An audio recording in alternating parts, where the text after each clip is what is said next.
अस्सलाम वालेकुम, मैं रिजवान चौधरी वतन टीवी के साथ। आज हम चोलिस्तान की धरती हासलपुर से बात कर रहे हैं। कल 4 बड़े इंसिडेंट वाक़यात हुए हासलपुर में और उसके बारे में बात करेंगे। 2 ख़ुदकुशियाँ हुई और एक जो है वो ट्रैफ़िक हादसा हुआ जो ज़बरदस्त ट्रैफ़िक हादसा था।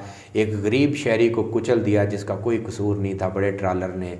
तो इसके बाद जो है एक बड़ी डकैती हुई हासलपुर में, एक ऐसे रोड पर जहाँ बहुत ज़्यादा रश होता है। 5.5 लाख जो है वो लूट के ले गए और एक शहरी को जो है उन्होंने फायर भी मारे, 5 फायर लगे और वो ज़ख्मी हालत में जो है वो हॉस्पिटल में पड़ा हुआ है। ये बेसिकली 4 वाक़यात जो है वो रूनुमा हुए। इससे पहले भी एक खुदकुशी हो चुकी है और कई डकैतियाँ हो चुकी हैं। हासलपुर में लॉ एंड ऑर्डर का भी मसला है और बेराह रवी का शिकार है। आप स्पेशली हम सबसे पहले ख़ुदकुशी पे बात करेंगे कि हमारे माशरे में जो है वो ख़ुदकुशी का रुझान जो है वो बढ़ रहा है। अभी जो जितनी भी 2 या 3 ख़ुदकुशियाँ हासलपुर में हुई हैं, जब उनको देखा गया है, जब उनके बारे में पूछा गया है कि इसके पीछे रीज़न क्या है, तो वो घरेलू नाचाकियाँ बताई जाती हैं, अदम बर्दाश्त बताई जाती है। और सबसे बड़ी जो रीज़न है वो गुर्बत, महंगाई, बेरोज़गारी जो है, बहुत सारी वजूहात जो है वो मिल के एक जगह पे जब इकट्ठी होती हैं तो घरेलू नाचाकियाँ होती हैं और लड़ाइयाँ होती हैं, आपस में जो है मसले मसाइल बढ़ जाते हैं। और फिर जो डिप्रेशन और स्ट्रेस जब बढ़ती है तो जो माशरे के कमज़ोर तरीन लोग होते हैं, और जब माशरा इतना कमज़ोर हो जाता है तो फिर इस तरह के वाक़यात रूनुमा होते हैं।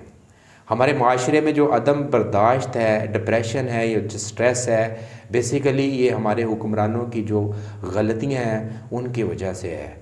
क्योंकि गुर्बत है, महंगाई है, बेरोज़गारी है, लोगों के पास आमदन है नहीं है, ख़र्चे बहुत ज़्यादा हैं, तो फिर प्रॉब्लम इस हद तक बढ़ गए हैं कि लोग मौत की तरफ जो है वो जाना पसंद कर रहे हैं। खुदकुशियाँ हो रही हैं। पहले इससे पहले वाक़यात जो है बहुत सालों में कोई नज़र आते थे, लेकिन ये एक वीक में 3 खुदकुशियाँ हासलपुर में हो चुकी हैं और उसकी रीज़न जो है वो गुर्बत, महंगाई, डिप्रेशन, स्ट्रेस है, अदम बर्दाश्त है। तो मैं स्पेशली अपने नौजवानों से बात करना चाहता हूँ, हासलपुर के नौजवानों से, पाकिस्तानियों से बात करना चाहता हूँ। ये इसका हल नहीं है। हमारा मज़हब इसकी इजाज़त बिल्कुल नहीं देता। वो कहता है कि ये मौत हराम है और उसकी ज़िंदगी भी जो है वो ख़त्म हो जाती है, दुनिया भी ख़त्म हो जाती है, आखिरत भी ख़त्म हो जाती है और मज़हब भी उसको ऑन नहीं करता। जो ज़िंदगी में आता है, और ज़िंदगी बहुत बड़ी नेमत है, अल्लाह पाक फरमाते हैं कि इस ज़िंदगी की हिफाजत करो और जो मैंने रास्ता बताया है उस पे चल के इसको गुजारो, मुश्किलात का बर्दाश्त करो। ये दुनिया में मुश्किलात आती रहती हैं। भूख नंग जो है वो ज़िंदगी का हिस्सा है। गुर्बत, महंगाई, बेरोज़गारी या डिप्रेशन ज़िंदगी का हिस्सा है, उससे निकलना है। हमने सब्र के साथ, आजमाइश के साथ, लेकिन इस तरह के इक़दामात हमें नहीं करने चाहिए। स्पेशली नौजवानों से जो है वो मेरी गुजारिश है कि वो हिम्मत के साथ, हौसले के साथ इस वक्त का मुकाबला करें। ये वक्त भी जो है वो गुज़र जाना है। स्पेशली मैं वालिदैन से भी बात करना चाहता हूँ कि ये नो डाउट बहुत मुश्किल टाइम है और ज़िंदगी जो है वो बड़ी अजीरन हो चुकी है और एक वक्त की रोटी जो है वो अपने बच्चों को खिलाना मुश्किल हो चुकी है। तो इसकी वजह से वालिदैन भी जो है वो गुस्से का इज़हार करते हैं और बच्चों को बेजा डांटते भी हैं।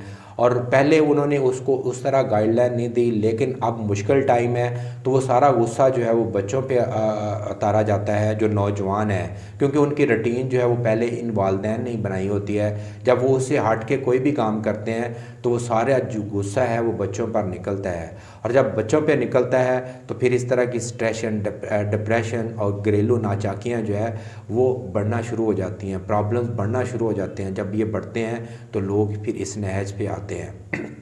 वालिदैन और बच्चों दोनों की ये ज़िम्मेदारी बनती है कि इस मुश्किल वक्त में हिम्मत के साथ, हौसले के साथ जो है वो गुजारा करें, आजमाइश के साथ जो है अब लड़ना है। क्योंकि हमारा मज़हब हमें इस चीज़ की तलकीन करता है, हमारा मज़हब हमें इस चीज़ की दस देता है कि आपने सब्र के साथ, आजमाइश के साथ जो है वो गुजारा करना है। और ये